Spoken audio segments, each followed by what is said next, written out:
अस्सलामुअलैकुम एवरीवन, उम्मीद है आप सब लोग खैरियत से होंगे। अच्छा, मैं एक दो चीज़ें और आप लोगों के साथ शेयर करना चाह रहा था मौके की मुनासबत से, क्योंकि पाकिस्तान में भी जो हालात चल रहे हैं और जो पिछले 5-6 महीनों से जो बातें हो रही हैं और जो हम लोग देख रहे हैं, न्यूज़ के अंदर सुनते हैं और ऑब्वियसली वहाँ पे सब लोग रहते हैं तो उनसे जो सुनने को मिलता है, और इसके अलावा भी जो आप खुद भी आपको पता है यार किस तरह की सिचुएशन वहाँ पर होती हैं। तो ख़ासकर अभी जो पिछले 5-6 महीनों के अंदर जो चीज़ें हो रही हैं उसके हवाले से, या वो जो एक अजीब सा एक माहौल चल रहा है जो पॉलिटिकल एक इनस्टेबिलिटी, इसके अलावा जो बाकी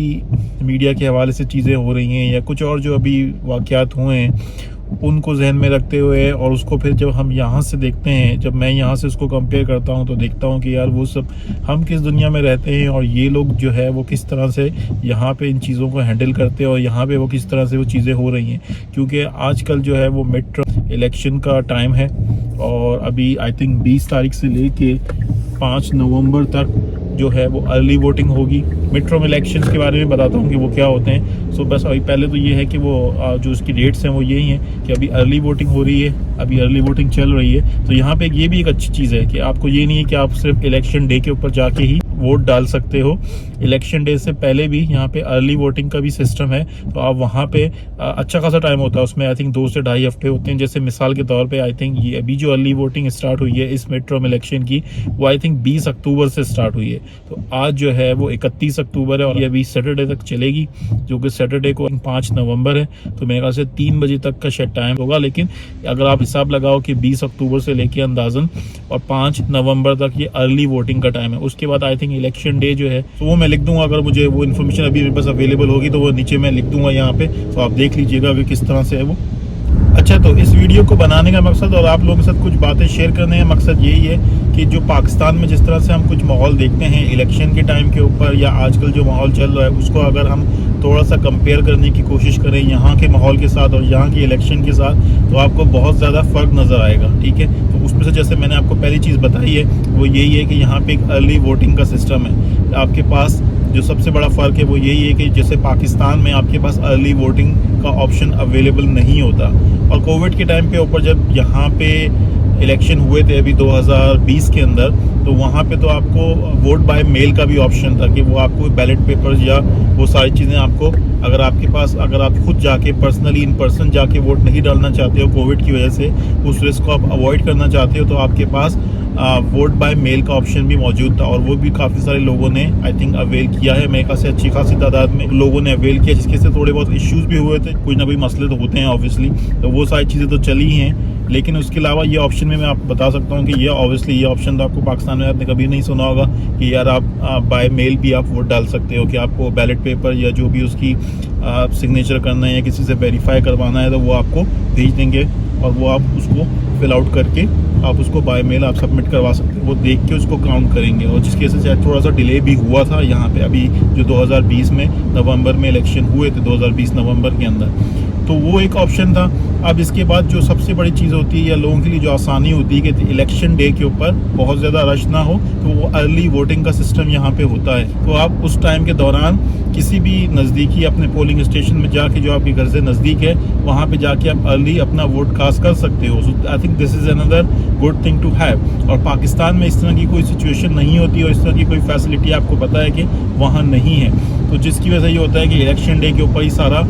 एक तरह से वो प्रेशर भी होता है, बर्डन भी होता है और बहुत ज़्यादा रश भी हो जाती है और बहुत ज़्यादा इश्यूज़ भी होते हैं। ठीक है, उसमें काफ़ी ज़्यादा प्रॉब्लम्स होती हैं। आपके पास एक ही दिन के ऊपर बहुत ज़्यादा रश नहीं होगा कि अगर बहुत ज़्यादा पॉपुलेशन है तो एक ही दिन के ऊपर आप उसको हैंडल नहीं कर रहे हो, आपने उसको स्प्रेड आउट कर दिया है डिफरेंट डेज़ के ऊपर, और उसकी वजह से ये होता है कि काफ़ी सारी चीज़ें अच्छे तरीके से हैंडल हो जाती हैं और मैनेज हो जाती हैं। अच्छा, इसके अलावा जो इम्पॉर्टेंट बात है जो मैं आपको इन्फॉर्मेशन के हवाले से आपके साथ शेयर करना चाहूँगा, और आप गूगल पे जाके खुद भी थोड़ी बहुत और रिसर्च भी कर सकते हैं और इसके हवाले से ज़्यादा इन्फॉर्मेशन ले सकते हैं, वो है मिड टर्म इलेक्शन। अब मिड टर्म इलेक्शन क्या होता है कि यहाँ पे जिस तरह से हमारा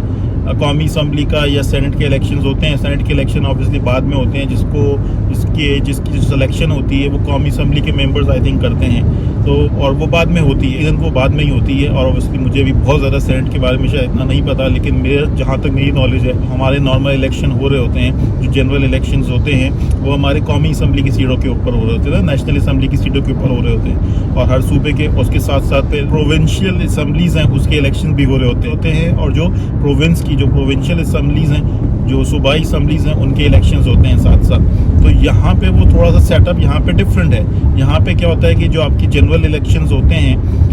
बेसिकली वो 4 साल की बात होती है, जिसमें प्रेसिडेंट का इलेक्शन होता है। तो प्रेसिडेंट को डायरेक्ट इलेक्ट किया जाता है, तो प्रेसिडेंट के इलेक्शन होते हैं और वो 4 साल बाद होते हैं। और उसके बाद हर 2 साल बाद जो है वो मिड टर्म इलेक्शंस होते हैं, क्योंकि वो होता क्या है कि जो सेनेटर्स हैं उनकी जो सेनेट की जो भी मुद्दत है या जो उसकी जो टाइम पीरियड है वो 6 साल है। ठीक है, जो हर स्टेट के 2 सेनेटर्स होते हैं, जैसे 50 स्टेट्स हैं तो हर स्टेट के 2 सेनेटर्स होंगे, तो टोटल जो है वो 100 सीटें होती हैं सेनेट की। अब क्योंकि 6 साल बाद होता है और 6 साल उसकी लिमिट है या 6 साल उसकी मुद्दत है या उसका जो टेन्योर है सेनेट का वो 6 साल है, तो जिसकी वजह से ये होता है क्योंकि आपके जो मेन इलेक्शंस हो रहे होते हैं, जिसको आप हाउस ऑफ रिप्रेजेंटेटिव कहते हैं, यहाँ पे जो नेशनल असम्बली आप कह सकते हो, रेफर कर सकते हो, पाकिस्तान में नेशनल असम्बली है, यहाँ पे हाउस ऑफ रिप्रेजेंटेटिव, तो उसको हाउस कहते हैं। तो हाउस के जो इलेक्शन होते हैं उसकी मुद्दत होती है, यानी उसका जो टेन्योर होता है, उसके जो मेंबर्स उनकी जो मुद्दत 4 साल होती है, और जो सेनेटर्स आते हैं उनकी जो मुद्दत होती है वो 6 साल होती है। तो अगर आप इसको कंपेयर करें तो बीच में क्या होता है कि हर 2 साल बाद कुछ ऐसे सेनेटर्स होंगे जिनका टेन्योर खत्म हो रहा होगा, तो इसी वजह से क्या होता है कि हर 2 साल बाद इलेक्शंस होते हैं, जिसको मिड टर्म इलेक्शंस कहते हैं। हाउस के वो रिप्रेजेंटेटिव जिसका टेन्योर उन 2 सालों में खत्म हो रहा होता है, तो उन्हीं सीट्स पे इलेक्शन हो रहा होता है। इसी तरह से जो सेनेटर्स हैं जिनकी मुद्दत उन 2 सालों में एंड हो रही होती है, तो वो उनका इलेक्शन भी उन मिड टर्म के अंदर हो रहा होता है। तो इस तरह से ये एक सिस्टम चलता है। Again this is just a high level, और आप अगर आपको फर्दर कोई और डिटेल चाहिए तो आप जाके गूगल पे भी थोड़ी बहुत रिसर्च कर सकते हैं, उसको देख सकते हैं कि इसमें और फर्दर क्या मतलब और इसकी क्या डिटेल है। लेकिन इसका जस्ट मैंने आपको एक हाई लेवल इन्फॉर्मेशन दे दी कि ये इस तरह से सेटअप चल रहा होता है। अच्छा भाई, ये तो हो गई इलेक्शन का जो सिस्टम है, जिस तरह से यहाँ पे सेटअप होता है, उसके हवाले से जो डिफरेंसेस हैं पाकिस्तान के साथ अगर हम उसको कंपेयर करें तो वो तो ये वाली बात हो गई। अच्छा, जो दूसरी बात है माहौल का फ़र्क है। जब पाकिस्तान में इलेक्शन हो रहे होते हैं, या चाहे वो जनरल इलेक्शन हो, ऑब्वियसली जनरल इलेक्शन जो होते हैं उसमें ज़्यादा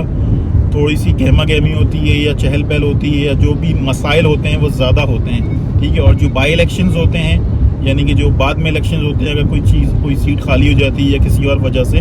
तो वो क्या होता है कि उसमें थोड़ी सी गहमा गहमी या उसमें रौनक थोड़ी कम होती है। लेकिन रौनक के अलावा भी बहुत सारी चीज़ें होती हैं पाकिस्तान के अंदर, खासकर जो पॉलिटिकल सिचुएशन होती है, या जो एक जो केओस होता है, एक अफरा तफरी है, या बहुत सारे प्रॉब्लम्स हो सकते हैं। एक दूसरे के साथ जो कारकुनान है वो लड़ पड़ते हैं, वो उसमें फड्डा हो जाता है, तो उसमें बहुत सारे और मसले हो जाते हैं और बहुत सारे हंगामे या अफरा तफरी हो जाती है। तो एक बहुत ही ज़्यादा जो है वो एक अनफॉर्चुनेट सी सिचुएशन होती है पाकिस्तान में। और इस तरह का आपको लगता है कि यार क्या माहौल बना हुआ है, यानी किस तरह से लोग जो है वो एक दूसरे को डील करते हैं, और किस तरह से एक दूसरे के जानी दुश्मन हो जाते हैं, और किस तरह से एक दूसरे के साथ बिहेव कर रहे होते हैं। तो अगर आप उस चीज़ को यहाँ से कंपेयर करने की कोशिश करोगे तो आपको ज़मीन आसमान का फ़र्क नज़र आएगा। आपको नज़र आएगा कि लोग काफ़ी ज़्यादा यहाँ पे तमीज़ व तहजीब में रहते हुए एक दूसरे के साथ डील कर रहे हैं। इस तरह की कोई हंगामा राई या कोई फटेबाजी आपको नज़र नहीं आएगी यहाँ पे। आई डोंट नो, मुझे शायद हो सकता है मेरा थोड़ा सा लिमिटेड एक्सपीरियंस है, किसी जगह पे कुछ ना कुछ होता हो कुछ ना, लेकिन जहाँ तक मेरी नॉलेज है, या उमूमन हम बात करें या हम जनरलाइज अगर हम करके बात करें, तो वो जो पाकिस्तान में मसले होते हैं इलेक्शन के दौरान, वो इश्यूज आपको यहाँ देखने को नहीं मिलेंगे। तो वो एक वाज़ेह फ़र्क है और एक बहुत बड़ा फ़र्क है।